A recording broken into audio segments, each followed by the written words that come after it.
is nothing. Only warm primordial blackness. Your conscious ferments in it. No larger than a single grain of malt. You don't have to do anything anymore. Ever. Never, ever. Never, ever, ever, baby. An inordinate amount of time passes. It is utterly void of struggle. No ex-wives are contained within it. You got it, sweet brother. Nothing upon nothing upon nothing. I know you do, baby. I know. Coming right up, sir. Smooth passage. Alright, nothing down to fuck all, borough. Do you want me to upgrade that to a one-way trip, sir? The song of death is sweet and endless. But what is this? Somewhere in the sore, bloated man meet around you. A sensation. Like a fly to the ointment, your conscience sticks to it. The limbed and headed machine of pain and undignified suffering is firing up again. It wants to walk the desert, hurting, longing, dancing to disco music. The stench of liquor rises from your mouth, and with it, an ungodly headache.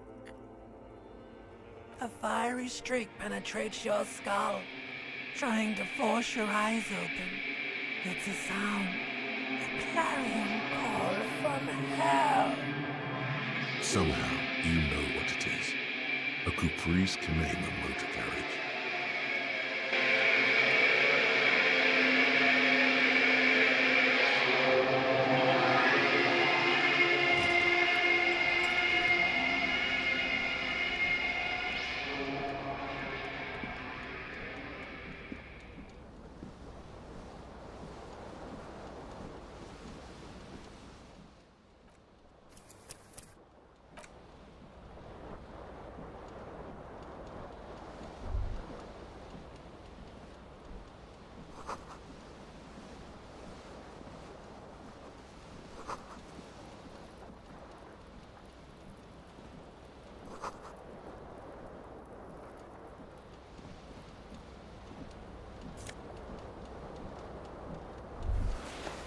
You hear a jingle. Keys are clinking in the pocket of your flare-cut pants. It says "whirling in rags" on the aluminium keyring. There is a single key on the ring. The number 1 is etched on it. It should open the door. The Whirling in Rags is a hostel cafeteria on the urban coast, frequented by dock workers.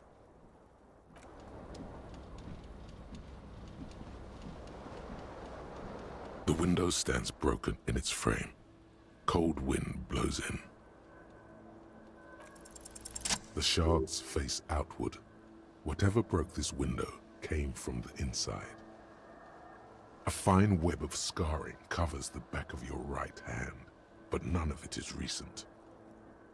More likely a projectile than a held object. There are no fragments on the floor from pulling a tool back in after impact. It is too large for a bullet, yet too small for a piece of furniture. You're looking for something heavy and larger than your fist. Like the green shoe that's on the hat rack in the corner, which, coincidentally, is missing its friend. Congratulations, you smashed the window with your own shoe. Now you only have one. If you're lucky, you can still find the other on the balcony outside. The door to it should be outside your room. A cool wind gushes in. Your toes curl up from the cold.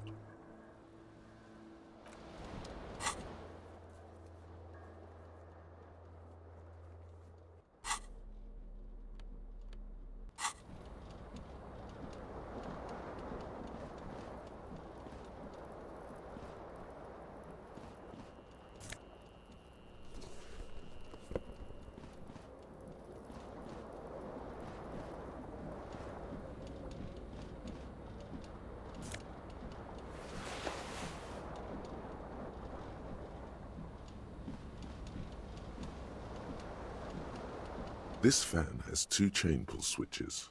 One ends in a tiny fan, the other in a light bulb. A truly horrific necktie has somehow attached itself to one of the blades. The blades come squeaking to a halt. It should be easier to reach the tie now. You swoop up and catch the tie. Snap! It's released from the blade. What you have in your hand is a truly hideous necktie with 4 or 5 different patterns. The knot reminds you of a noose. A terrible mistake. Turn the lights off immediately. The lights are off.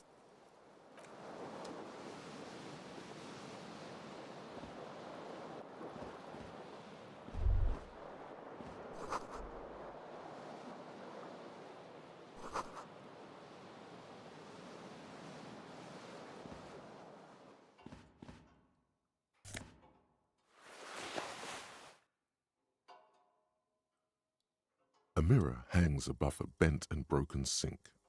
In a fierce discharge of masculine energy, someone has ripped half the faucet off. Was this not the same Elo that founds empires and lays waste to cities, virile, uncaring towards the little things? Probably not, no. Hot water sprays from the faucet's base, and steam covers the mirror. You cannot see yourself. Just a vague impression of a man. Suddenly, you realize you have no memory of the face that awaits you there, underneath the soft vapor. As you slowly reach your hand towards the surface of the mirror. Abort. You clearly have not thought this through. You won't like what you see there, and you will never unbecome it. Yeah, there is definitely something wrong with it. Where to even begin? There is the bloatedness, then the swollenness. It's like there's an upholstery of alcohol underneath your skin. Bet you are. Your nose feels like a small balloon in the middle of your face. It hurts when you honk it. It doesn't appear to be a particularly tiny nose either. Not with all the drinks it's absorbed for you. It's not. It's swollen and snail-like, wriggling between your fingers. Behold. You have no idea who this thing is, do you? Too late. You clearly have rigor mortis on your face. Oh wait, is that an expression? Are you trying to make an expression with that face? Why? Please stop. It's horrible. You're scaring yourself. Oh my God. You can't stop. It's like it's not even voluntary anymore. You have worn that grin into your face and now it won't come off. What does it even mean? What is the emotion you're trying to convey?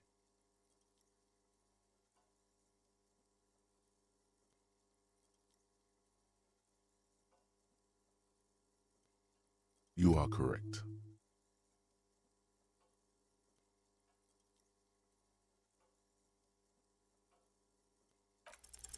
Like the rest of you, it comes from a bad place somewhere in the past. That's all you know for now. It's too late. Like an image on film. The expression belongs to your primary motor cortex. It would take a minor neurological miracle for you to cease producing it.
There they both are, two identical shoes, both copiously green and indiscriminately snakeskin, reunited on your feet, like two baby crocodiles. Good, they're balanced, comfy. Feels like the only good thing about you right now, truth be told.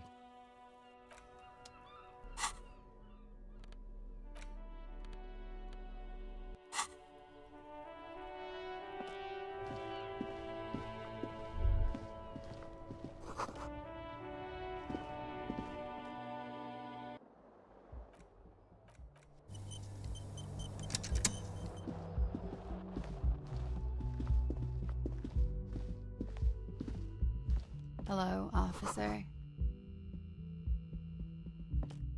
The young woman raises a cigarette to her lips. Her eyes are brown and her face is speckled with birthmarks. She can't be more than 28. A silver jumpsuit falls off her like scale armor, sparkling. This is the sparkle of too many nights out on the city. No. Because you're a police officer, sir. I am, yes. Unless you've been feeding us a set of very well-rehearsed lies all this time. You've been here for 3 days, on official police business, no less. Couldn't say. In truth, so far, mostly drinking. You have no doubt about the drinking. But do you strike yourself as a tight-lipped drunk? She must have heard something.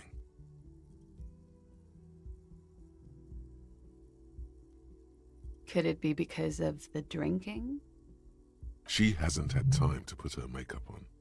This is her morning cigarette. She looks tired, her beauty waning faster than it ought to at her age. Don't be so harsh on yourself. They let almost anyone be a police officer. She nods. There's a mercenary out back. He's been hanged. The body has been there for a week now. The locals probably got tired of it and called the cops. I didn't mean to overwhelm you with information. You seem a bit lost, officer. Of course. Be careful, officer. They don't like the police around here. Something stirs in you as she's about to go. Call it an instinct, a need. The need to ask questions. It's like you've said the words 1,000,000 times before. She looks back at you, a light glinting off her eyes. Yes. The dock workers are pretty cocky. They think they're police enough. At least here on the coast. I can't say about the rest of the city. You're in a hostel, sir. We are in Revachol. Revachol is the disgraced former capital of the world, divided into zones of control under foreign occupation. Half a century after a failed world revolution, she is central to our moment in time. You sure look like you're from Revachol. Revachol parties. Her accent suggests she is not from around here. She's from Aranye, another part of the world. It's 51. The current century? Centuries don't have numbers. They have names. And this is the current one. Civilization has existed for 8,000 years, sir. You're right. There is nothing funny about civilization. There was the usual ruckus, loud disco music. I couldn't say. It's impossible to hear people speaking from over here. Oh yes, various artists, ostentatious orchestration prime among them. Oh, that. Yeah. Whoa. The less said about OO, the better. OO were huge where I come from. I was very young then, of course, like 7. Life gets hard, but we go on. It would appear so. At around 2 o'clock, the disco stopped and there was a change of pace.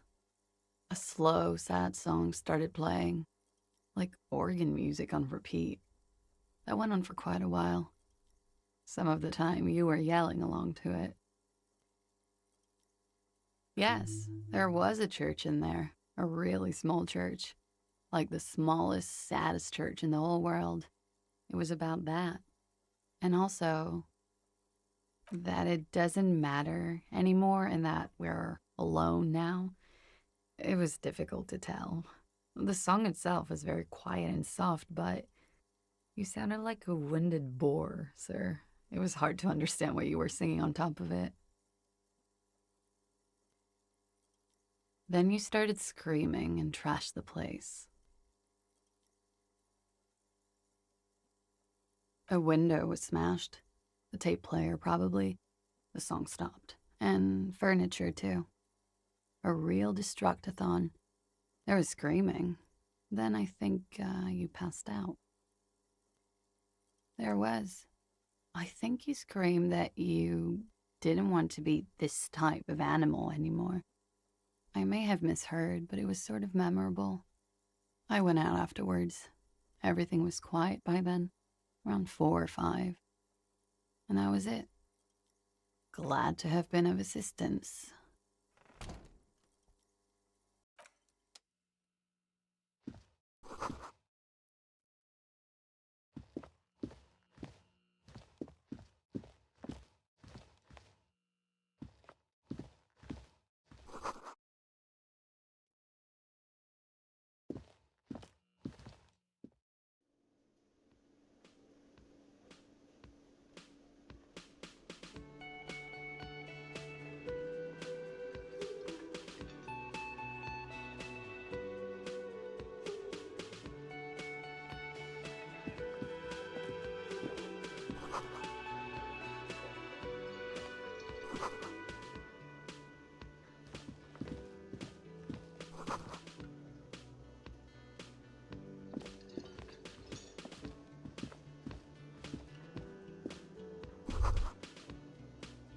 You should totally sing karaoke here, the first chance you get. Your emotions need to be expressed. People need to know your vast, oceanic soul. Utterly. And it needs to be heard. Through a PA system. By other people. You should sing the sad small church song from that tape you found. Thought it was obvious. Serves them right. Wipe that smirk off their face with your sad, tragic, small church song. Who's laughing now? No one. You would need another copy of the tape first, though. The one upstairs is destroyed.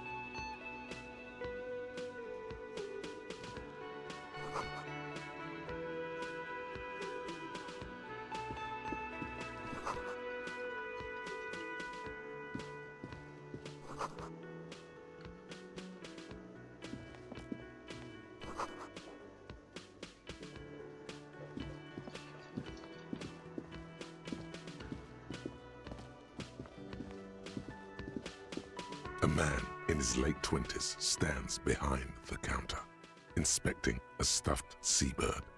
As you approach, he gives you a sideways glance, then looks down again. Everything is cool between you and this guy. He's a big fan. Make some small talk. No, I'm not the bartender. I'm the cafeteria manager. He's very animated all of a sudden. This seems like a touchy subject. A competent work of taxidermy. The white and brown seabird lies among piles of coasters and drying mugs. One of its wings broken. The man is trying to mend it. Looks like the bird was ripped off the shield that was used to mount it, most likely on a wall. This is the great skua. The seabird is the symbol for the discovery of the Insulindian Isola, the part of the world you are in right now. The small steel tag says as much. The great skua, Stegosaurus skua. Look, your buddy is over there. Why don't you go and talk to him, okay? He pretends not to hear you, concentrating on the bird instead.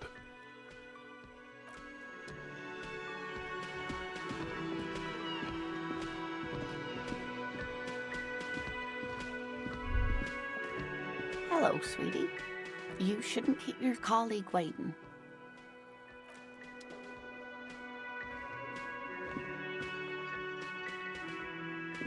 A bespectacled man in an orange bomber jacket is tapping his foot on the floor. Looks like he's waiting for someone. You. As you approach, he narrows his eyes and extends his hand in greeting. On the sleeve of his bomber jacket, as well as on its back, are the same enigmatic white rectangles as on your blazer. Hello, I'm Kim Kitsuragi, Lieutenant, Precinct 57. You must be from the 41st. You realize he's waiting for your name. Concentration makes you squint your eyes. Your name should be deep gold and orange, like a forest fire looming on the horizon, but mixed with the stench of liquor rising from your breath. You're 2 steps closer to it, but there are still many to go. Okay then. It looks like we had a little scheduling error on Sunday. Saturday too, actually. Have you had time to talk to the manager here? What he means is, he has been trying to meet up with you for 2 days, but you have been otherwise occupied. Then we should ask him for a rundown of the area. Get me up to speed. I understand the scene is out back, right? It also wouldn't hurt to assure him the police are finally here. In full force, I mean. Have you mapped out the initial interviews? Okay, we'll have time for that after we take a look at the coroner's case. Have you removed the dead body from the tree? So, the body is still in the tree, where it has been hanging for 7 days straight. We should go there as soon as we are done talking to the owner.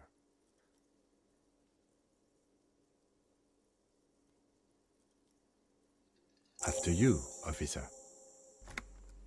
If you're about to embark on an investigation, shouldn't you have a badge? You mean you don't have a badge? Losing your identification card is a serious matter. My vehicle has a shortwave. You can use it to report your badge missing. I advise you to try to locate it as quickly as possible, but getting the body down should still take precedence. Lieutenant Kitsuragi is now in your party. You can talk to him whenever by interacting with him.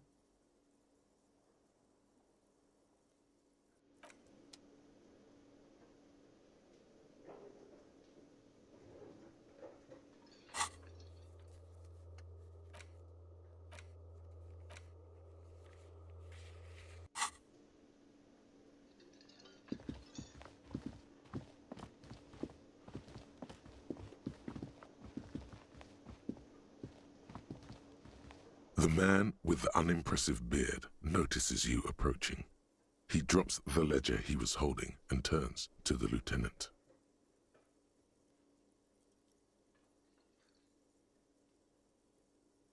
Mr. Gart, right? You run this place. Yes.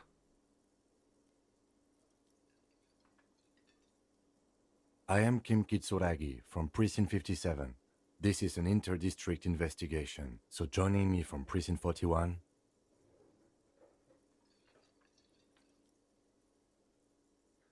Fantastic.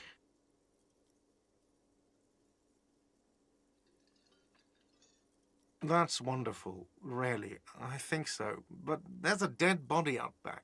No one wants to work in these conditions. It's been a week. Sir, I understand your concern, But we are here to do a job. And for us to do it, I need you to stay calm. Yes, of course.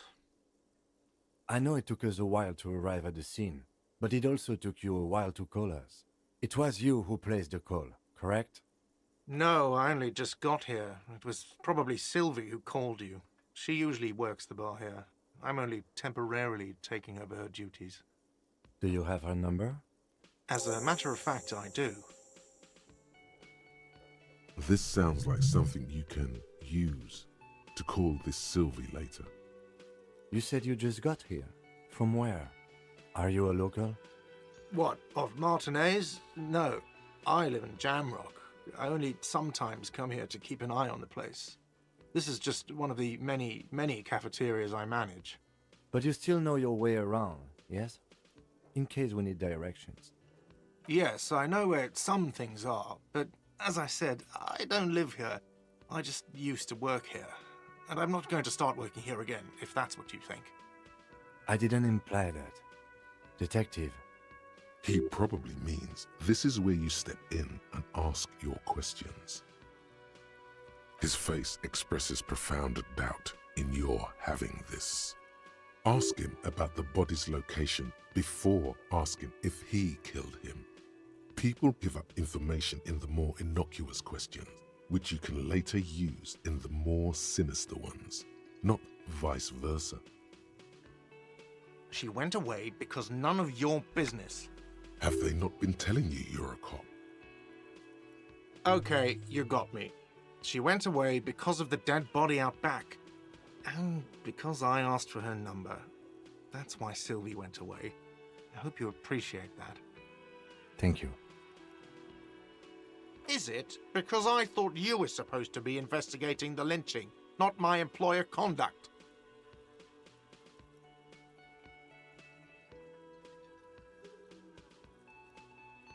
Good for you. Was there something else? I'd like to get back to what I was doing. Behind this building, there's a courtyard. They hoisted him up on a tree there. That's easy. See that door there? First you exit through that. Then, to your right, you should see a big hole in the fence. A really big one. You can get to the courtyard through there. No need for the keys. The hole is big enough for the Franco-Nigerian cavalry to fit through. This man means the heavy cavalry of the innocents Franco-Negro, sweeping over the plains and nations of the enemies of mankind. 5th century style. Unified currency and the concept of cool came in their wake. They wore lamella and carried guns. But first and foremost, Franco-Nigerian heavy cavalry was really, really wide. That hole in the fence must be enormous. I don't know who killed him. I'm not the police. That's your job. This is it. He said they hoisted him up on a tree. Who is this they, if he doesn't know? Oh, people are saying it was the union dock workers, that it was a lynching. The locals, the customers, the people who eat here, a lot of dock workers eat here. Sylvie told me everyone knows the dock workers did it. Did the debarders themselves tell her this, or is it a rumor? I don't really know. You'll have to ask her. I would suppose it's because they have nothing better to do. You mean the strike? Yes, the strike. The man they hanged was a security guard for the harbour company, I hear. A mercenary. The unionistas probably thought they'd send a message.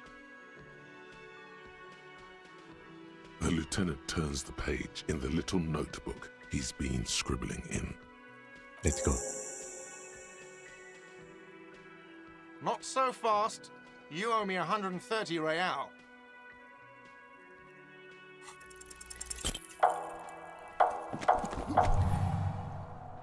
One moment you're running like the wind, then you've suddenly turned around and are giving him the finger, furiously, with both hands. Why? Watch out!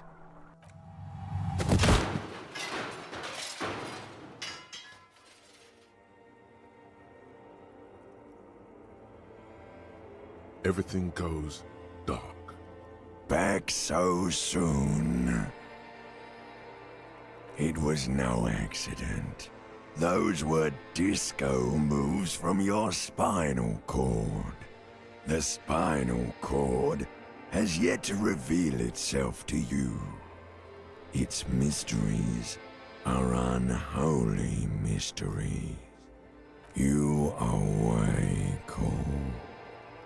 Cooler than the bottom of the sea. Too cool for this world. I was wrong to let you go. I should have kept you here. Is it bright where you are? Is it terrifying?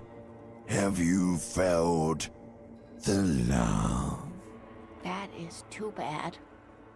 We all need a little love. Are you okay? No. You have sustained a trauma to your lower neck. In addition, you have strained your left trapezius muscle. Pain surges down your back when you move. The chair took the brunt of it. Don't worry. Are you sure, ma'am? Yes, yes. Check on him. Sir, I didn't mean for this to happen. I'm sorry. This has always been a cop-friendly place. The drinks are on the house, okay? There were a lot of drinks on the tab. I still have to charge you for 3 nights and the broken window, though. That's 100 square. He's shaken. Barter now and he'll cave in. Don't thank me yet. You still owe me 100 real.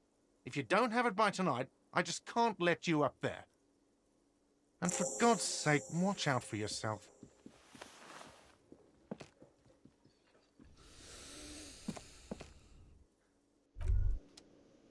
By the way, where is home? The address is coming up blank, and this place sure isn't it. But you've been at this hostel cafeteria for only 3 nights. Where were you before? You had to be somewhere. In time or space? That doesn't sound like somewhere you can stay if you run out of money. You can try. Run some addresses in your head when you get the time. Maybe a street or an apartment will appear.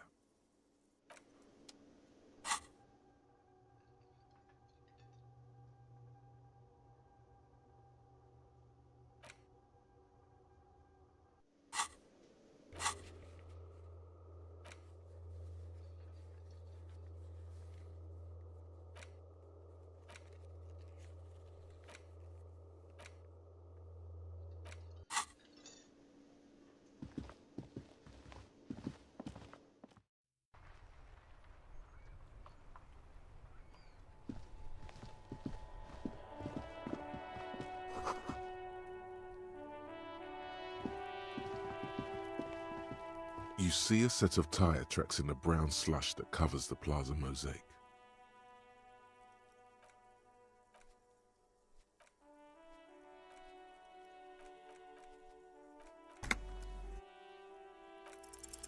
No, these tracks are not interesting at all.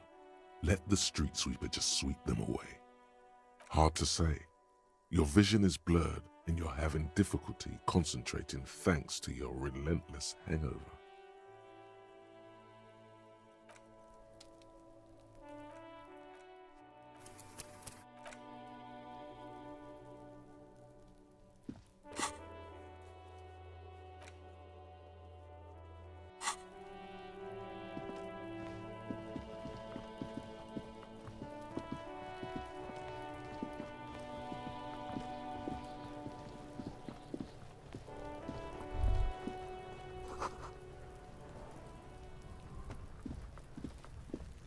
There are several footprints in the mud, left by work boots. Anywhere from 6 to 12 pairs have walked here. Maybe more than 12. No, 8 pairs of boots have shuffled back and forth in the mud. 1. Standard work boot, steel reinforced toes, number 46. 2. Standard work boot, steel reinforced toes, number 44. 3.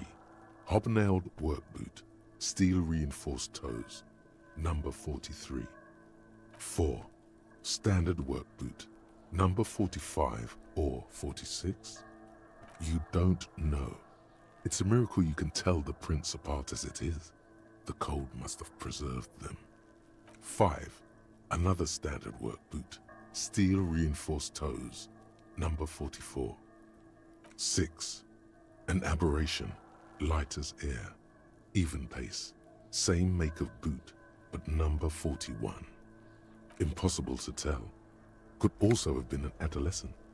The gait is undeveloped. 7. The glowing outline of a standard work boot, number 46. But the imprints are twice as deep as the others. The weight exceeds 200 kilograms. 8. And yet another standard work boot, number 44. There's an aberration in the pattern of the sole, however. The right sole is smoother, more worn. How many? I was pretty off then. I counted 20. I never got the hang of it. Hyperopia. Do you see anything out of the ordinary? A woman or a kid? Understood. Anything else? 200? Could it be the combined weight of two people, one carrying the other who's tied up? Let's say a heavily built worker carrying a similarly built, soon-to-be-dead man. He might be right. 200 kilograms of living weight is unlikely. Possibly, yes. But why? Yes, they could have used a makeshift stretcher or just march him up to the gallows.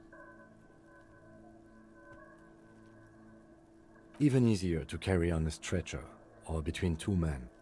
Anyway, it's for future consideration. What else can you see? Interesting. Let's name it the old soul. Someone operating a workbench with a pedal? Like a joiner at the harbor. Or maybe a drummer? No, it's not. Forget I said it. We are not looking for a drummer. Perhaps it could be a driver. A driver would wear out the right shoe before the left. The accelerator is on the right. We should keep our eyes open around the traffic jam. See whether anyone strikes out as a potential suspect. Seems prudent, no? A week, maybe? 7 days would fit the time frame provided to us by the caller, who reported the hanging. It is not impossible. I pulled last week's forecast for coastal Havashol. 7 days below freezing. The day before, the day of his hanging, was the last warm day. Correct again. Sub-zero temperatures would preserve the tracks in a good state. The commotion here could have taken place a week ago. What do I think? A mob of people brought something heavy to the tree. One of them was carrying the victim. They shuffled around, especially under the tree. Then, after hoisting him up, they stood in a semicircle facing his direction. At first glance, this appears to be a lynching. Indeed, they all stood in a row here and looked at the tree. Yes, everything fits so well. Carried him over, hoisted him up, watched him hang. This is easy. The lieutenant's eyes narrow. He's thinking to himself. Either way. What else?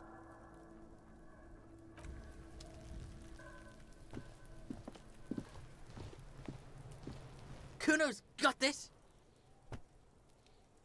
If there ever was such a thing as an ugly kid, then this is it. He's almost exquisite in his ugliness, like a gremlin. Oh yeah, nappa gumpy, Kuno! Right in the dick, Kuno! Get him right in the dick! Love it in the dick. The boy is sweating profusely. His eyes are like two black holes and his jaw is twitching as if trying to break free from the empire of his body. The kid is obviously high. Fuck that! Kuno, yeah! Right in the mouthful! Shits himself? The rake, Kuno! You should throw the rake at him, Kuno! The fuck? Does Kuno know what a rake is? Kuno's not a gardener. All right, entertain the Kuno. Show me what you got. What you got there? What you got, huh? Show me what you got. The kid moves his hands like a basketball player dribbling fast. Shitload pig. What's your question? Don't tell the pig shit, Kuno. This is where you quickly ask him questions. Real cop questions. Like a cop. Kuno's fuck imp. Kuno uses the fuck imp for target practice. He's trying to hide the fact that he doesn't know. Kuno knows what you meant. Kuno's not a snitch. That's all. Trying to make Kuno sing into the popo phone. Probably climbed. Kuno was busy down the road when that shit went down. You heard Kuno. Kuno wasn't even in Martinez. Kuno wasn't in Revachol. Kuno wasn't regional. I don't know. Some fucking Mesk or I don't know. Some other place. Night City. Kuno was in fucking Night City. There is no Night City anywhere. That sounds like the name of a city in some pulp science fiction novel. Why you gotta be riding Kuno's ass? You haven't been where Kuno's been. You haven't been in Kuno's head. You wanna know where Kuno was? You wanna know what Kuno's been fucking up to? Don't tell him that, Kuno. It's lame. It's not fucking lame. Kuno's building Kuno's City. Night City. Rage City. The City of Rage. That's it. And it's not lame. Lame. That's the name of Kuno's City, bitch. Get the fuck off Kuno's back. This shit ain't about that. It's impossible to deduce what it is about, at least for the moment. If it's important, it'll come up later. Focus on the case. Just a couple of pigs sniffing around in the dirt. That seems pretty fucking suspicious to Kuno. Yeah, you tell the faggoty, Kuno. You're testing Kuno's patience here. Get lost, Right, pig. This is where Kuno plays with his little wooden choo-choo. What do you want with it? Yeah, whatever. Kuno doesn't give a shit. Kuno doesn't fucking care.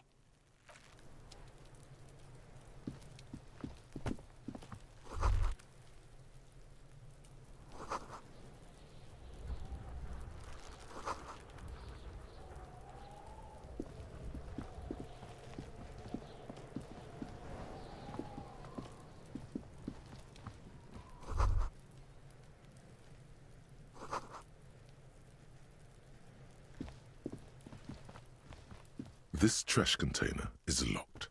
The sliding lid has a padlock that says, whirling in rags. The body is downwind from here. Maybe you prefer the smell of garbage to the smell of death. We could try using a pry bar. There's one in my motor carriage, or we could ask for a key from the manager of the Whirling in Rags. He probably has one. He might also have information. This is better than the pry bar idea.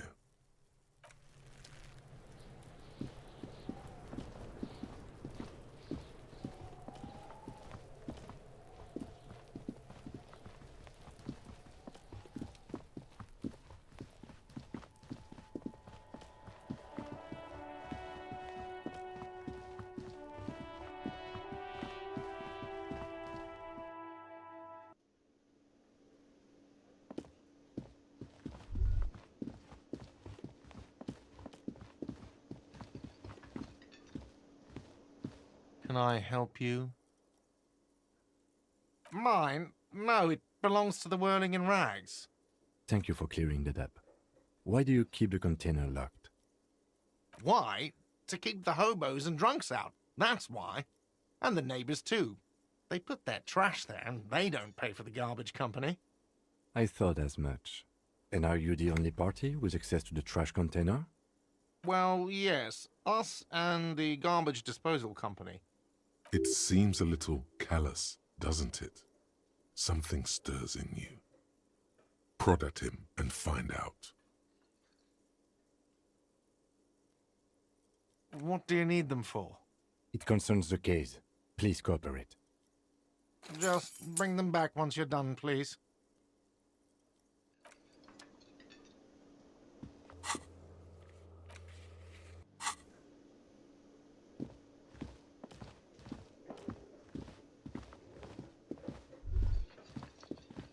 theme on that pinball machine is a standard royalist theme, clinging to a picture book version of the past century, waiting for the king to come back and cast out all the profiteers and homosexuals. Basically, imagine a yellow plastic crown with a liquor brand emblazoned on it.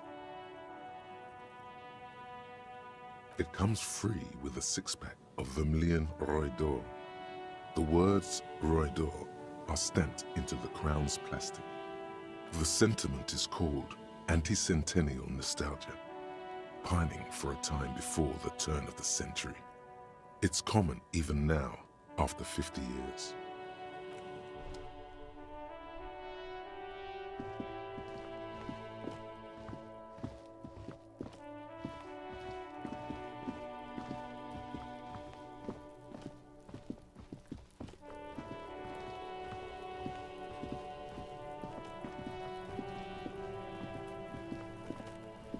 This trash container is locked. With a well-oiled crack, the lock pops open. It should now be possible to simply raise the lid. Don't. Maybe you shouldn't. Just a feeling. A warning from some part of you. The smell of rotten food rises to greet you. You see soggy cartons, dirty rags, and organic waste. We're just in time. This hasn't been emptied for over a week. You see milk and egg rest with one broken egg in it. Some pasta wrapper. Picking up the soggy packages somehow feels familiar. You've done this before. The movements are recorded in your elbows, the methodology in your fingers. You're used to this. A box falls into pieces in your hands. Baptiste Soleil cereal. There are plastic pasta packages below. And turbo noodles. Nothing of note, however. Among the threadbare kitchen towels, something catches your eye. A pair of denim trousers.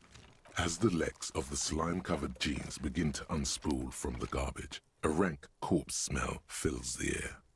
The victim's clothes? Cadaverine odor is faint. If these belong to the deceased, they were removed when he was still in the early stages of decay. Drop them in here, officer. Guitar-marked blue jeans. Pockets empty or emptied. He wore them with a belt, too. A white belt. The loops appear stretched, but the belt is missing. That's it. Do you see anything else in there? I have another bag here. Something slimy catches your eye. A drab, long-sleeved shirt, olive-colored, appears from the food waste, dripping with pus. This is a military-type overgarment. No label or serial number. This is the kind of rib-knit shirt that's worn over light armor to conceal it in an urban scenario. Anything more? The rest of the rags are just kitchen variety waste. A yellow old mug that catches your eye. But other than that... All right. We should go to Gart again and ask if he knows who put the clothes in the trash. It could be as simple as someone from the hostel cleaning the yard. Or that one. I'd advise against confronting that force. Not really. All we know is the victim's clothes are in the trash, the lid was locked, and his establishment had the key. It's just a small loose thread. The fuck's he on about, kids?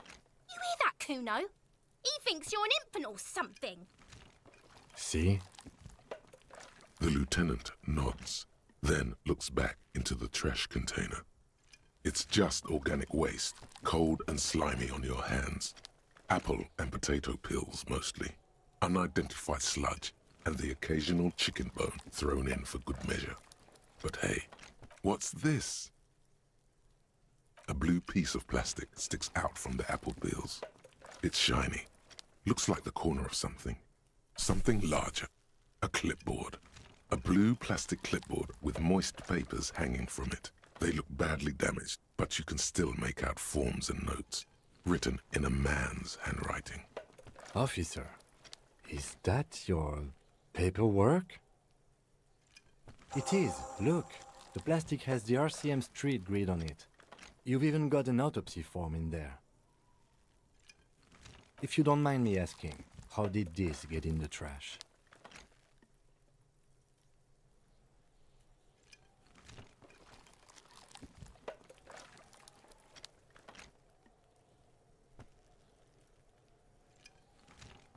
Officer, this is an official piece of paperwork. It probably contains notes on numerous ongoing investigations, and could even list undercover operatives, informants. I suggest integrating it into your style, for all our sakes. Easier said than done. How could this pathetic cabbage of copy paper and plastic ever become très disco? Challenge accepted. You should be on the lookout for stylistic elements that elevate this cabbage to heights unforeseeable. Good choice. Soggy carton and some kind of food sludge welcome you back, invitingly. Officer, this is sensitive information. You need to take this seriously. It would also not hurt to start taking notes on the case. Now, tell me what your eagle eyes see. Or are we finished? Some items, such as the ledger you found, are interactable. Go to your inventory and select the Interact tab to read your paperwork. You pick out a broken mug with an oddly racist depiction of the yellow man frolicking in saffron. Only in its social sensibility. You've acquired an interactable item. Investigate this item further by going to the Interact tab in your inventory. The container sounds a muffled gong. That's one thing off the list. I think we got it all.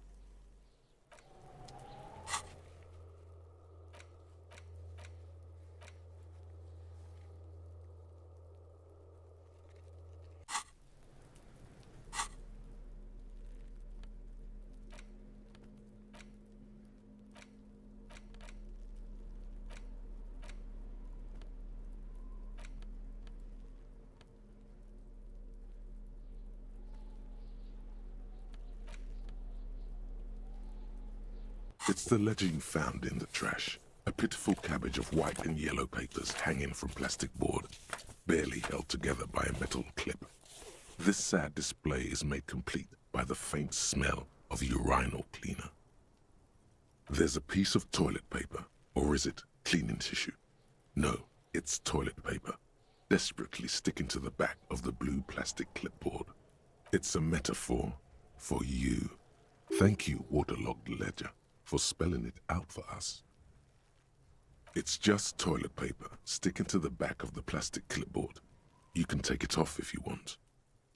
Still wet, the toilet paper peels off the plastic easily.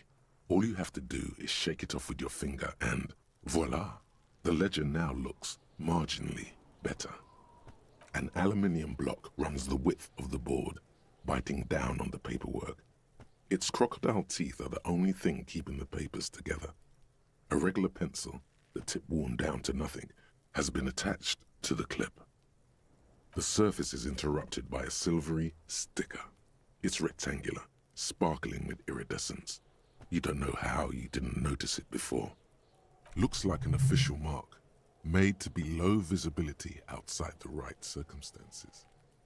What? That thing. It's a halogen watermark. We use it for adding information to RCM property.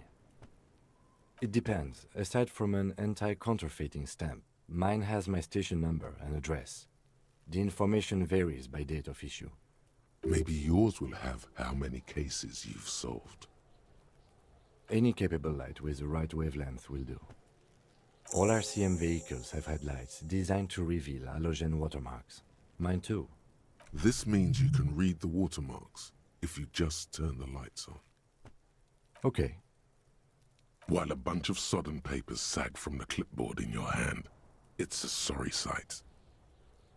They're not exactly white.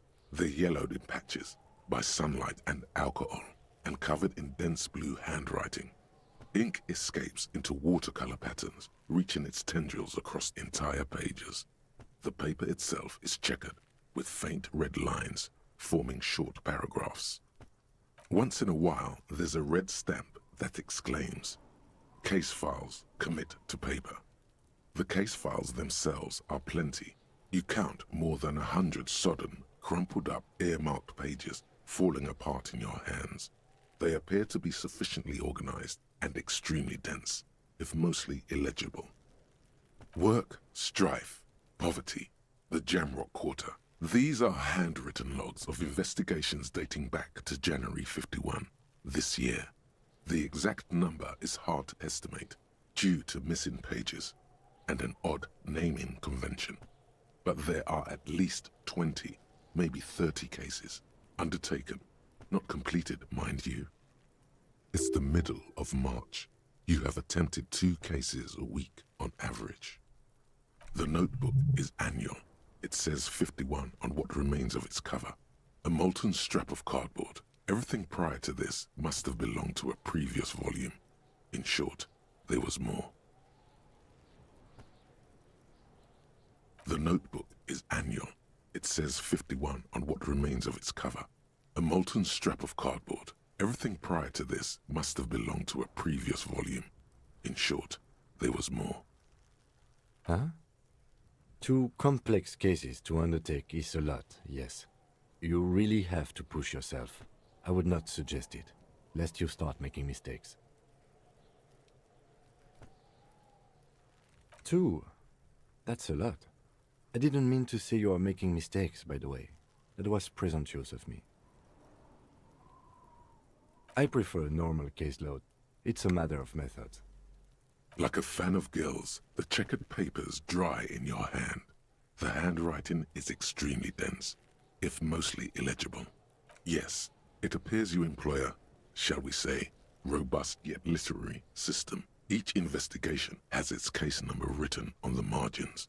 Yet, still more tellingly, most are accompanied by a name. A title, one might say even. One that draws inspiration from snoop fiction and vespertine cop show staples. Yes, all caps. One is called The Next World Mural. Another, The Square Bullet Hole Murders. Another yet, The Unsolvable Case. Others appear more light-hearted. The guys on a couch in an unexpected location, and the murder at the hookah parlor. Even the rare article-free collapsing tenement. Murder features prominently throughout. It's going to take an effort to piece these case files together, but it can be done. Once you're done inspecting them up close. You mean the alphanumeric? Officer, precinct, time of arrival at the scene? Oh, you mean the titular? Yes, well, so do I. In our defense, almost everyone in the RCM does. It's a holdover from the early days of the RCM, right after the revolution, when the organization had little idea how to do things. It persists in an unofficial capacity. Officers use these titles to refer to their work among themselves. Again, in your defense, I seem to have named one, the man with the hole in his head. That was a real person. His death was real. Still, I named it that, to amuse myself. I pray his loved ones never find out. Rail spiked through the head. He died. It was a workplace accident. There is, for precisely one more. 15 pages near the end remain untouched by the damage. The checkered grid forms a structure of passages, breaking the case into subtasks to accomplish. Once all the tasks are accomplished, the case is complete. Sadly, the ledger only comes with an old, worn-down lead pencil. It's unfitting of this monumental event. The ledger only comes with an old, worn-down lead pencil. It will do, barely. But the lieutenant looks at his blue notebook. 2 fat, shiny pens hang from the binder, like large caliber bullets on an ammo belt. He is not really saying anything, just standing there, looking. Know that I give this to you with resentment. The tasks you've completed flow out of the blue oblong pen in a brash freehand, uncannily similar to the rest of the letters. The wording comes easily. It's almost robotically simple, a language developed for mental rigor and simplicity. Inspect the victim's body. Interview the cafeteria manager. It's not exactly poetry, but poetry would be out of place. A satisfying slash sounds across the paper. You're done, it seems to say. And you and you. Things to be done and things already done. The composition of reality. This is an extremely useful tool for a detective of the citizens' militia. Now all that remains is to name the case. No, actually. Any ideas?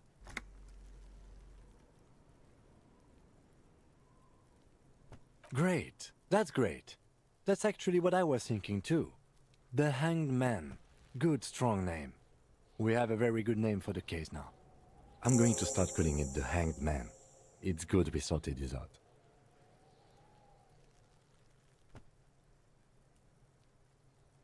You don't exactly close them, so much as distance yourself from the smelly papers. They're a little further from your nose now. In the back, you see thin, translucent copy paper. Some neon yellow, some bright red, all covered in boxes, like marching armies. These look like official forms, waiting to be filled out. Then rip them from the binder and hand them out, according to type of form. 3. The topmost are misconduct fines, the middle ones are station calls, and the bottommost are field autopsy forms. Each is easy enough to make sense of. You don't have to be an intellectual giant to do police work. A monetary penalization ranging from 20 to 250 real. Severe cases allow for 1,000 real, but that requires special paperwork. The details of issuing these fines are spread out over the rest of the fields, but they appear pleasantly vague. These are quite sinister in turn. They give a date and time for the person to appear at the specified precinct police station. Below the call are the criminal charges you risk by not appearing. All in a print so small it could be considered downright cute. A dozen pages of thin copy paper, bright red in color. You see the parameters of a deceased human form waiting to be filled in. Age, sex, condition of internal organs. Yes, all that remains now is to fill those forms and hand them to people. Fines for wrongdoers, interview requests for bad guys, and field autopsies to dead guys. The rest of the stinking cellulose is much worse for wear. Being sandwiched between the board and the rest of the paperwork must have spared the fragile copier paper. It's made of dark blue plastic, hard enough to beat someone to submission with. The edges are rounded, however. The U4 size board feels thick and heavy in your hand. Light shimmers on its wet surface. On the back you see the embossed letters, RCM. Something rattles inside, ever so lightly. Is there a hidden compartment?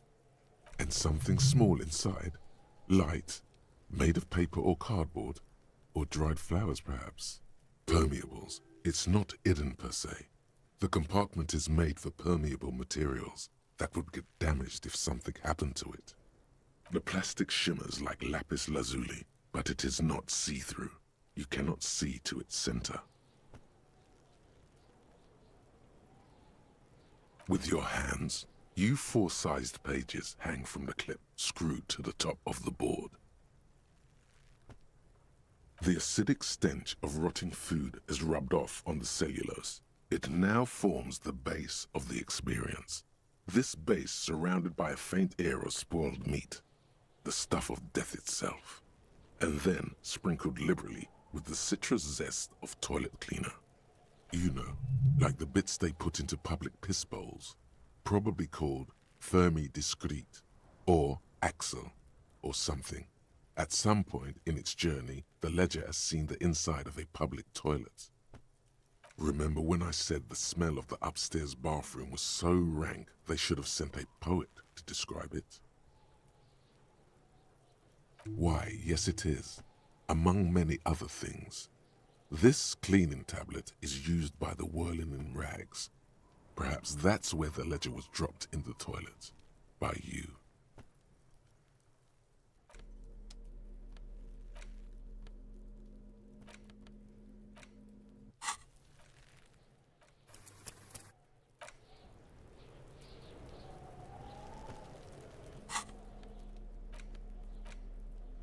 It's the ledger you found in the trash. A cabbage of... It's proving to be harder than expected.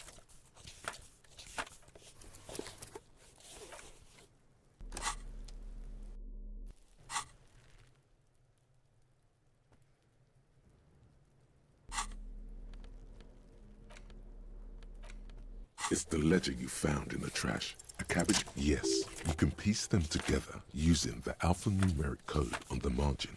It always begins with HDB 41. Then, date of initialization and time of arrival on the scene, followed by the title. For example, HDB 41120111700, the next world mural. Why, yes, your precinct number is 41. Every last alphanumeric in the files begins with it. And these are your case files. It's safe to say HDB are your initials. Feeling isn't really the jurisdiction we're in right now. It takes about half an hour to piece one together using the system you've devised. Where do you want to start?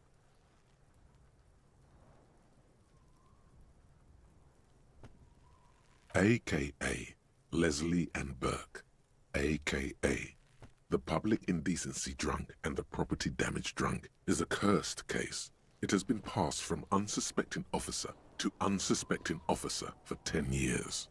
On January 29, the unsolvable case made its way to you. Why you accepted it, it is unclear. Every officer, and indeed most civilians in Jamrock, know it's unsolvable. Leslie will always take his pants off when he's drunk. Burke will always trash everything. It's just what they do. It is their nature. You cannot change the nature of a man, and you can't lock them away because public indecency and small-scale property damage are not punishable by incarceration.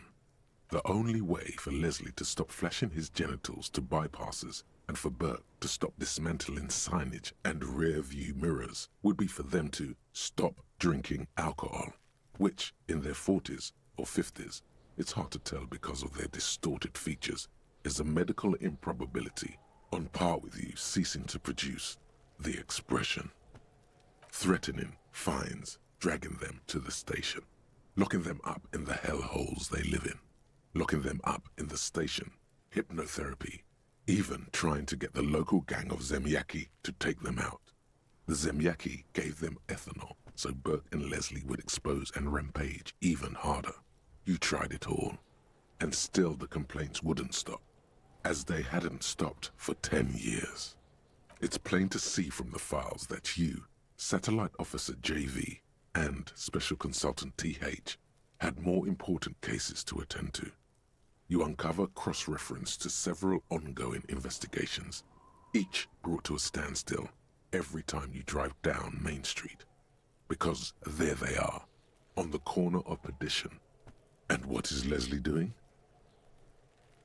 Good, you're learning. If the files are to be trusted, that's all there is to it. That and Burke breaking things, and the fact that they're both drunk. But then again, so are you. The case becomes considerably less comic one day when Burke takes a swing at your ledger. He must have it confused with the property he likes to damage. But the joke's on him. You're drunk out of your mind on potent Pilsner. You slam the hardened plastic board in his face. Then you proceed to beat him unconscious with it. In the process, the ledger sustains damage. The compartment within, reserved for permeable documents, is jammed shut. You stop your assault on the now unconscious Burke to open it, but are unable to do so. The officer began to cry, reports Leslie, who, at this point, is tending to Burke. He came at us, and at us. I think he was trying to kill Burko. While trying to kill Burko, you slowly come around. The permeables compartment is open. You've smashed it open on poor Burko's kneecaps. The good news is, Burke can't walk anymore. Can't get out of his apartment, an invalid. With Burke to tend to, Leslie cuts back on the indecent exposure. Maybe he flashes his genitals to Burke. Who knows? but both drunks are off the street. The complaints stop. The unsolvable case is solved. Which is also why the officer responsible narrowly escapes a disciplinary hearing. The end. Do you want to read another one? This one is relatively easy to reconstruct. Overnight on 1202, a graffito, nay, a mural, appears on an 8-story tenement overlooking central Jamrock. The building is a sparsely inhabited ghost tower, part of a failed real estate development called Grand Couronne. Cause of failure: rent too high. The mural is enormous. 2 silhouettes, a man and a woman, are kissing. The text cut into their form reads, "True love is possible only in the next world. For new people, it is too late for us. Wreak havoc on the middle class. People call it that thing and that fucking thing. It's visible for miles. In 2 days, the station's complaints desk gets clogged with requests to remove the bummer. You and your partner are assigned to the case. The graffito crew is easy to track down. Only the belles-lettres have the literage of industrial paint to cover the surface. One of the graffito artists is rumored to be rich. They take responsibility for the execution, but not the design.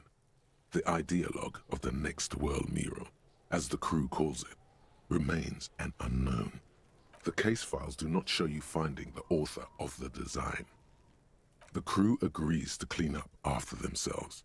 However, your partner, JV, is against the removal, citing public support for conservation. This leads to a debate in Precinct 41, which then spreads to the streets of Jamrock, ending in a rare plebiscite organized by you and the rest of Row 3. The 9,000 people subjected to the mural's message, all of Lakeside, Central Jamrock, and Villalobos, plus half of the eminent domain, participate in the vote. Although the case begins with what appears to be a lot of rambling on the streets as to how juvenile and stupid the mural is, given a choice between 2 options. A staggering 78% of voters choose to keep it. Turns out the opposition were a loud minority, and that love truly is possible in the next world for new people, and it is too late for us.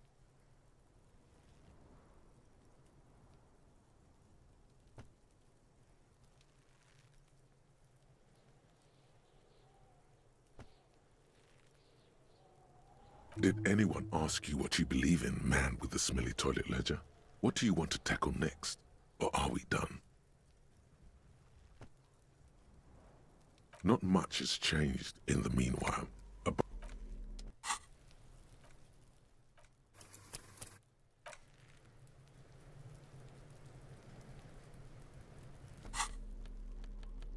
It's the ledger you found in the trash. A cabbage of papers hanging from... The 2 sides of the board appear slightly misaligned, like a drawer that's come off its slides. If you bend the plastic on your knee, slowly, the slides snap back into place. It should be possible to just, you know. Without resistance or sound, the 2 panels move against each other. The compartment is now open. 2 ticket stubs and a handmade postcard. 2 octopuses are smiling, reaching their tentacles toward each other in the colored pencil drawings. The tickets permit access to the zoo in Revachol East. The aquarium costs extra. These let you go there too. Thin wax paper has been glued to a piece of cardboard. Sounds like leaves rustling when you pick it up. You see violet flowers, floral patterns, patches of glue. It smells of chewing gum, apricot flavored, a touch of cinnamon, the end of summer. You think the label says tutti frutti. Familiar handwriting lines the inside of the card, looped, round letters in a woman's hand. A young woman in her 20s. There is care, effort, and a smile, you think. Although that is not something you can read from someone's handwriting. Harry, it begins. You're already reading. I wanted to write you a letter, so you can read it when you wake up. Maybe it will make you happy. Your hand shakes holding the card. Every morning when I step out and you're asleep behind me, it says, I find a little piece of sadness in me. I carry it in my chest, down Voyager Road. Every step I take, it grows. By the time I reach the fuel station, it has filled me entirely.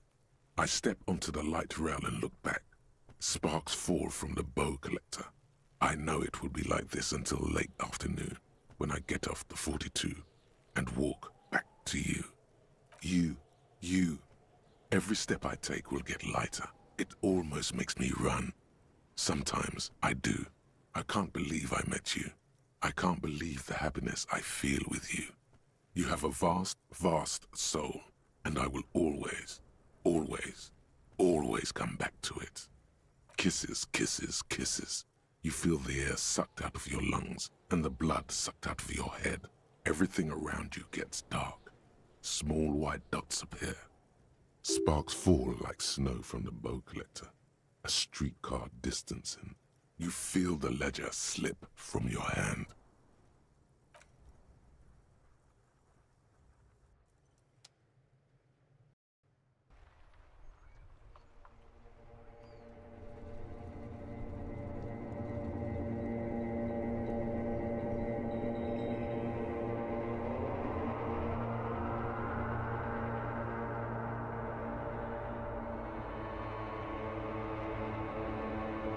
There is nothing.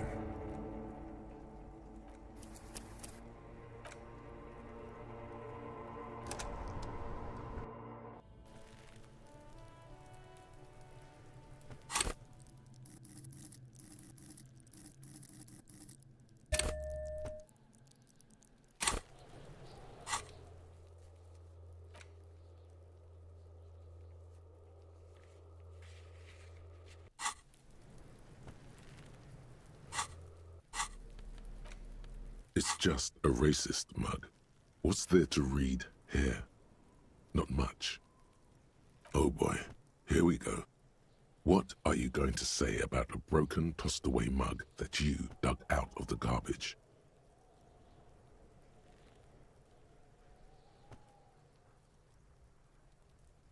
Understood. You're that kind of detective. Why don't you get back to your case?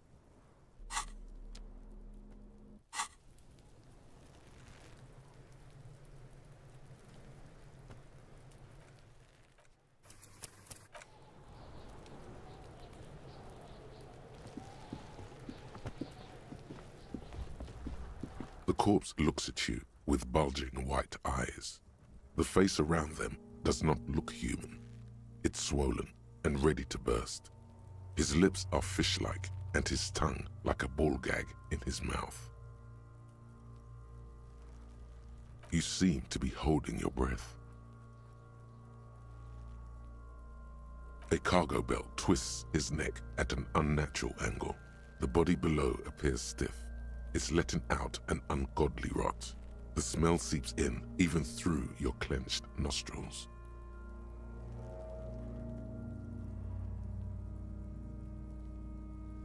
Active decay. It's okay to throw up, officer.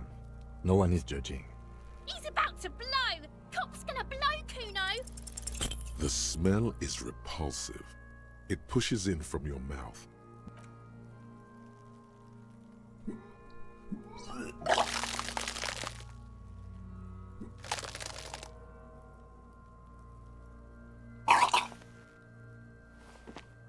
Too late. It's impossible to keep in.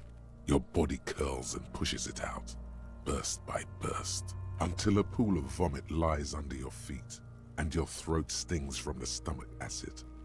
The smell of Commodore Red rises from the pool. Among it, distilled spirit and bits of shish kebab. It's okay. Happens to everyone. Keep it. The hangover is clearly making this worse for you. You could use some ammonia to clear your head. If you can handle the headache, some officers use it to deal with cadaverine odor. There is Frit nearby, east of the hostel. They usually have a small apothecary. If they don't... There's a greenhouse here, and a gardener with a wheelbarrow on the corner of the whirling in rags. If she works here, she might have something for the smell.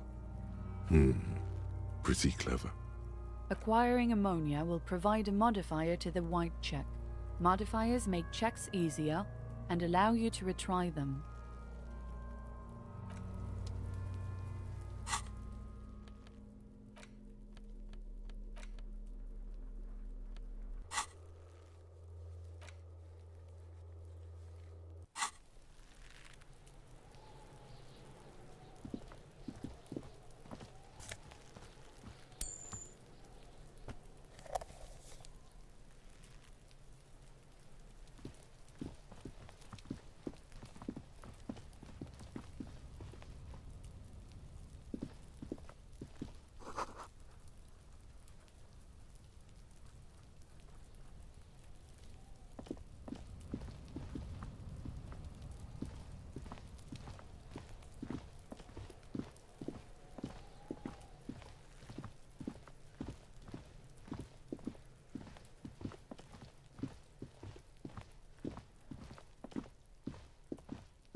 The RCM in Martinez.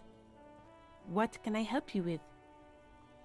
We don't see a lot of police around here, that's all. Of course. What can I help you with? Sure, I'm done with it. Go easy on that stuff. It gave me a terrible headache. Excuse me? Oh, well, I didn't write it there. I'm just sitting here. Okay. Since the street sign's messed up? Okay. What do you need? What do you mean? Yes, sir. District of Martinez. This intersection is called Roundabout North. He knows where we are. He just wants directions. There's the pier, the Cape Side apartment buildings, some more tenements. Not a lot, really. The harbor gates, some kind of commotion, I think. I don't follow the local politics. A fleet store, too. Some shops and a bridge. The canal bridge leads to the coast, but it's broken, I think. Some kind of accident, probably. Just coast. There's a little fishing village there, and a fish market, but that got closed down ages ago. It's just water. No, actually, I think they call it the Martinez Inlet. There are some islands in the bay, but they're hard to reach. No problem. She's very well composed. Back straight. Of course. I won't hold you back. If there's a corpse, then you're going to need those gloves for the autopsy. Sure, keep them. I have another pair.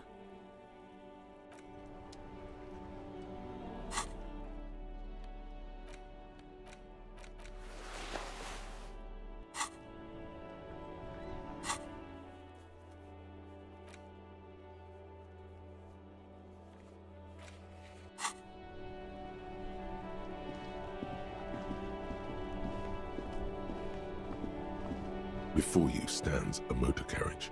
The bodywork is covered in blue and white livery, bearing the number 57. Vapor emanates from the large engine on the back of the vehicle. It hasn't had time to cool off yet. This must be the infernal machine that tore you from oblivion. The Caprice Kinema motor carriage. In the cabin, you are welcomed by a set of steering levers, a radio microphone on a hook, a pull-out toolbox under the seat, and the soft glow of the fuel preheater gauge. A scent of leatherwork and heavy fuel oils washes over you. All right. Ready? I turn, you press start. It's next to the preheater.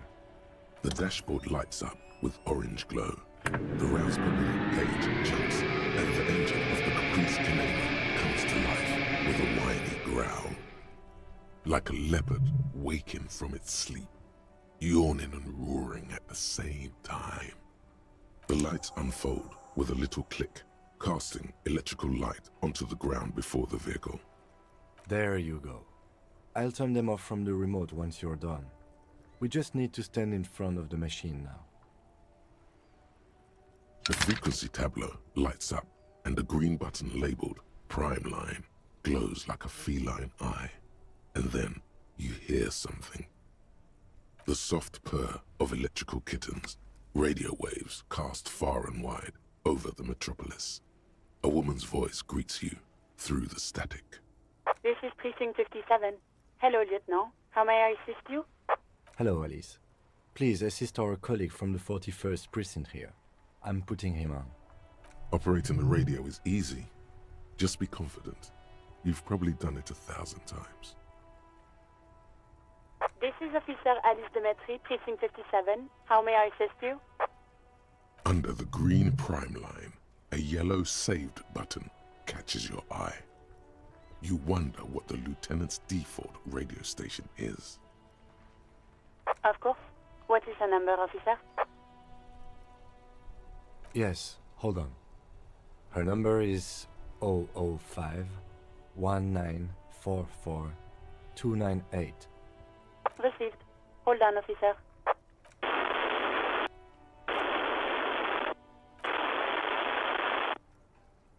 Lieutenant Kitsuragi slowly begins to tap a little rhythm with his right foot. Quite a lot of time has passed.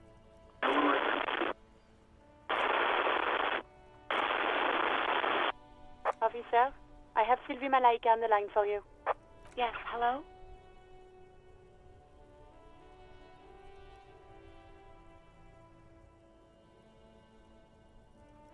Oh, right. Hello, officer. What can I do for you? No, not me. No, sorry. I don't. Not a lot of people have phones around here. Copper thieves take the wires. People don't have the money to have the cables put in again. They use the Union's phone, or the one on the coast. So the Union has a phone, and there's one further down the coast. Got it. It was someone else. We'll find them sooner or later, officer. It just might take a while. What? Of course it bothered me. But I thought the Union already knew about the corpse. No one calls the police. The Union would get angry. You know, what the Union says goes. People listen to them and they take care of their own, which is like everyone here.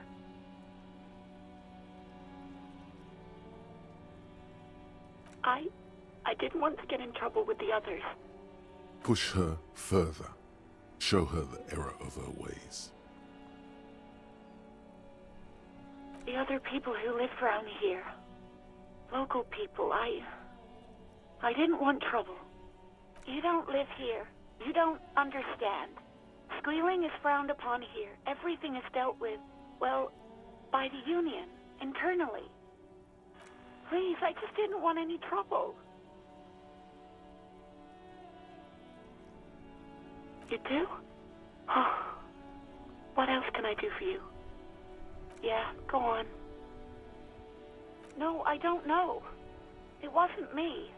I haven't been out there since. I was terrified of the stench, and And the corpse.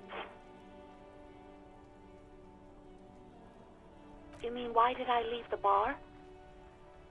Honestly, I'm not really comfortable discussing it with you, sir. Why not?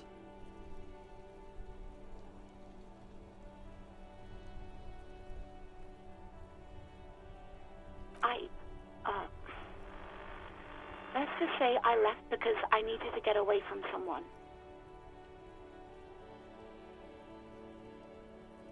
You know whom? What? No, why would you even think that?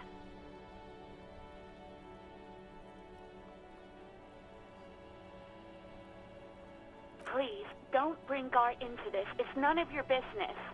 God, why can't you just mind your own business? She mutters. I already said I don't want to talk about this. You're messing everything up again. Well, you tried to jam it down the toilet, sir, clogging it completely. After I had unclogged the toilet and retrieved the paperwork, I threw it out in the trash, thinking you didn't need it. I am sorry about that. Anything else, Detective? I do hope so. Please, don't call me again. Bye.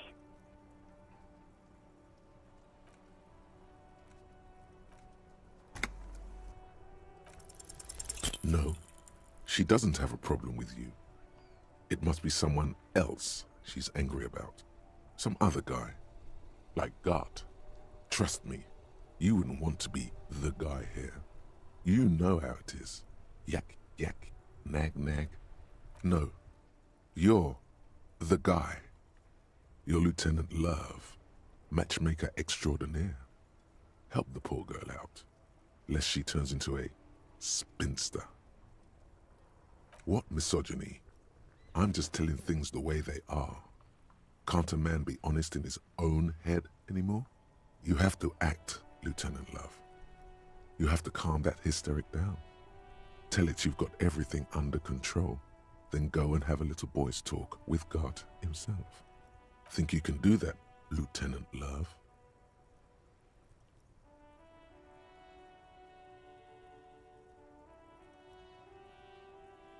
You're just a gimp. What? You want to be more empathetic? Call was terminated by the other party. Anything else, officer? Just a second, officer. 10-2, 10-5. This is 41st. Come in. Over. The man uses relay code. You got this. You're a cop, and cops know relay code. 10-4, message received. 10-5, relay message. What's your status? Over. 10-18, state your message, sir.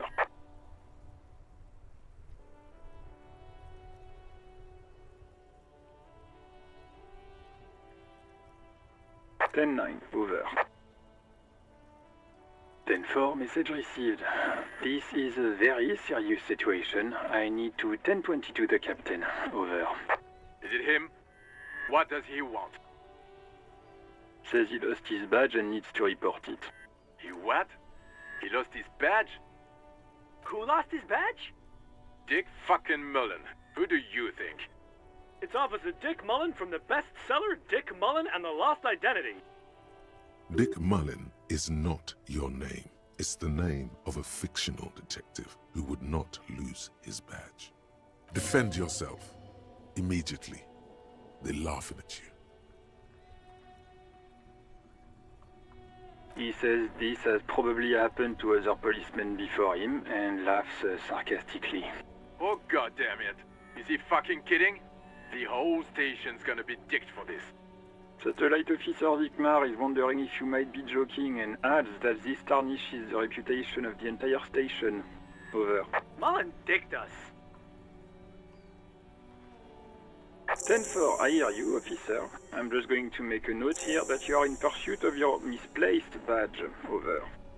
Fuck me. Mac, come here. You've got to hear this.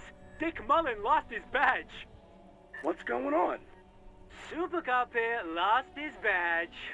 He lost his what now? His badge. He lost his goddamn fucking badge. 10-9, come again. I didn't get that. Over.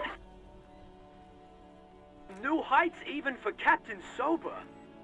Ask him. Ask him if he's lost his gun, too. Sergeant Orson wants to know if you lost your gun too. Over. Check your pockets. Check your... Holy fuck. You don't know where it is, do you? Okay, it's gone. Your gun is most definitely gone. 10-9, come in, officer. Did you get my question? We were wondering about your gun. Over. Lying over the phone?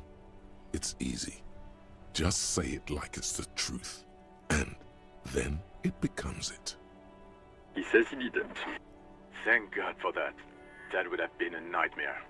I don't even want to imagine the poor prick who has to relay that kind of news to the captain. Losing his badge is bad enough. Tell him to find it, and fast. We can't have some gangbanger running around with it. We're all glad to hear you've not lost your gun, officer.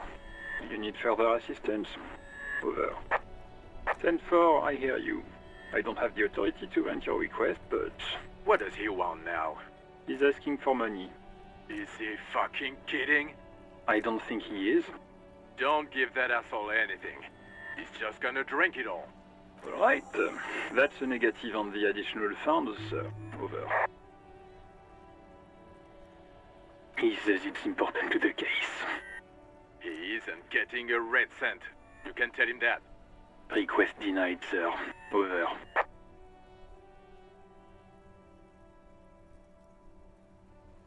He says he's in trouble, doesn't have a place to sleep. Well, I guess he'd better crack the case before sundown then. Vigmar said... Anything else, sir? Over.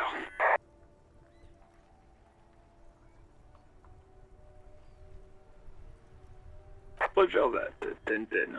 Over and out. A metallic drawer slides out from under the seat and clicks into place. The tools inside are neatly organized. Take what you need, officer. It's going to be a long case. I'm not protective of my tools, like some men are. The pry bar feels nice and cold in your hand, heavier than you'd think. Useful for opening all sorts of doors and lids. The handles are long and sleek. Snap, snap, go the cutters in your hand. You can do good work with these. Cut chains, locks, and ropes, especially belts. It's robust, weatherproof, and well-made. Police issue, blue. Lets you see things in the dark you would otherwise miss. The pull-out toolbox slides back into its nest. Preheater gauge casts a warm glow on the steering levers and the radio on its hook.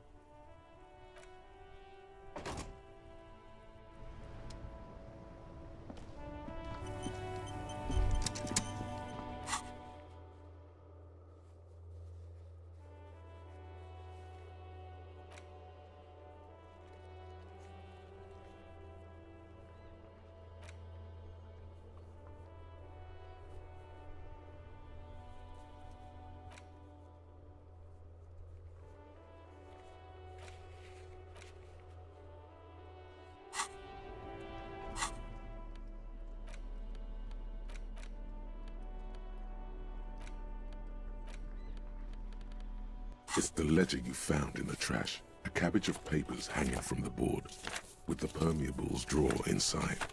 It's barely held together by arson, petty theft, spousal abuse.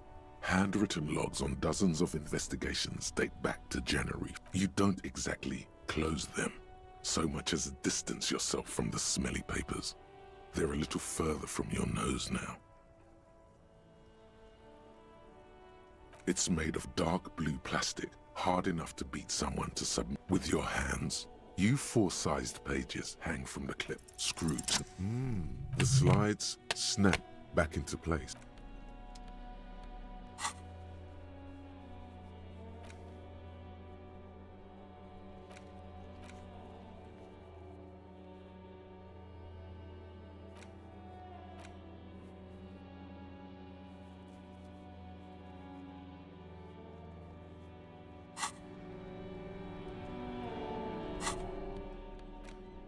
It's the ledger you found in the trash. A cabbage of papers hang. An aluminium block runs the width of the board. The surface looks like an official mark. What? That thing. It's any capable light. All RCM vehicles. This means you can read the watermarks if you just turn the lights on.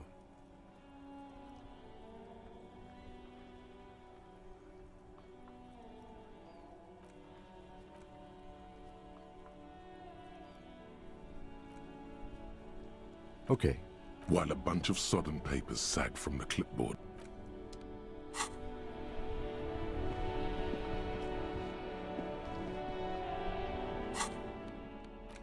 It's the ledger you found in the trash. An aluminium block runs the surface. Looks like an official... What? That thing. It's a halogen watermark. We use it for... It depends. Maybe yours will have... Any capable... All RCM... This means you can read... Okay. While a bunch of sodden papers sag from the clip. Without resist, 2 ticket stubs and a hand made. 2 octopuses are smiling, reaching their tentacles. It's slightly, ever so slightly, difficult to breathe once you've done so. It's made of dark blue plastic, hard enough, something, and some permeables. The plastic with your hands.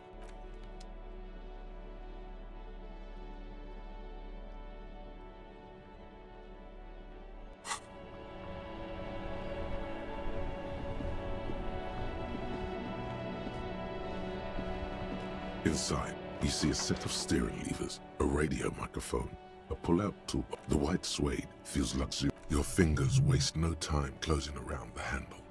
Clutch disengaged. You feel an uninterrupted connection to them after a while. Of course it's only in your head. Of course it is. The handle is pulled back. In the cabin, you see a...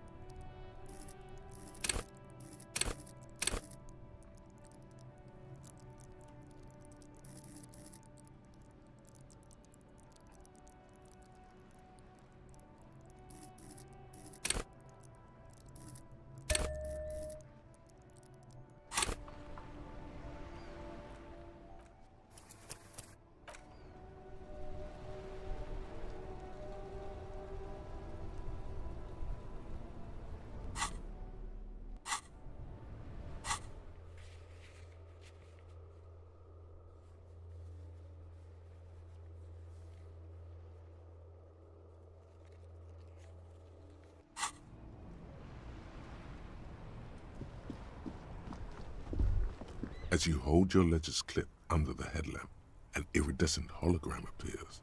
A street grid and the veins of a great river. A familiar sensation washes over you. There she is. Revachol West. Around the borders of the watermark are dozens, no, hundreds of micro-perforations. The rectangular watermark is overlaid with the logo of the RCM, and yet the major arteries of Revachol are all recognizable. They shimmer in the Kanema's headlights. A rat brazenly darts past you and disappears amongst the stopped lorries. In the distance, a child somewhere shrieks. A woman reprimands her in a voice no quieter than the child's cry. Ah, Martinez. Let me see. Right here. Oh yes. Coal City, Le Royaume. There are many of them, and they are divided into 3 separate rows. The first row has 18 dots. The next is the longest. It runs all the way around the border, and then some. You count 216 perforations. Considering that nice, large number, a wave of pride washes over you, though you can't say why precisely. The last row has 3 perforations. That's it. Those are perforations. They represent your record as an officer of the RCM. They are your statistics, as it were. I should have guessed you'd keep a record. Officers often do. Let's take a look. Alpha male officers who are proud of their numbers often do. It's meant. The first row represents your years of service. 18 years. Okay, not bad at all. What did you do before you volunteered?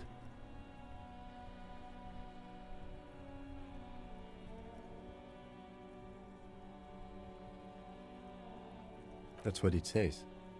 I might have guessed even longer based on your age. What did you do all those blissful years of your youth? No shame in working a regular job, detective. Sometimes after a long day of doing this, I even envy it. Let's move on, shall we? This next row, the one that wraps all the way around, is your number of closed cases. Closed is good. It means finished. You've got, let's see, wow, more than 200. It's quite a lot, even for someone who's been on the force for nearly 2 decades. Usually, clearing more than 10 cases a year puts you in the 90th percentile of all RCM officers. Right. Those are your confirmed kills. You've got precisely 3 perforations there. For an RCM officer, especially Precinct 41, which is in the Jamrock Quarter, it's rather tame. I mean that in a good way. There are certain officers who treat their kills like some kind of ghoulish game. If they do happen to solve a case, it's usually by accident. But it seems as though you are, or at least were, one of the good ones. So we have that to be thankful for. Yes. Everyone has their own method of coping, some more effective or self-destructive than others.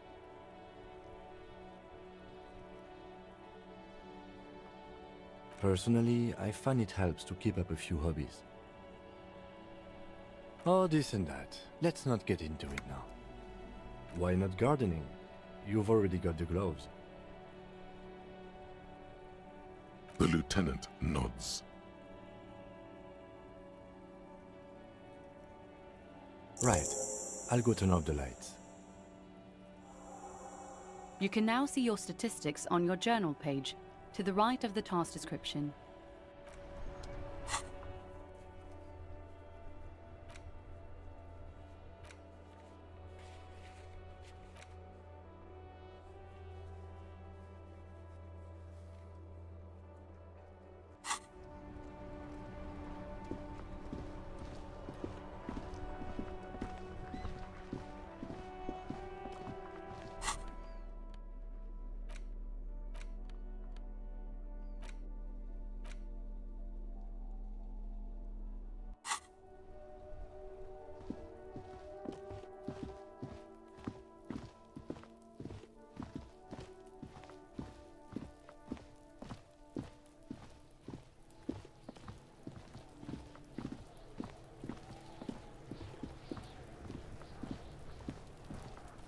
There he still is, looking right through you with his white eye.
There he still is, looking right through.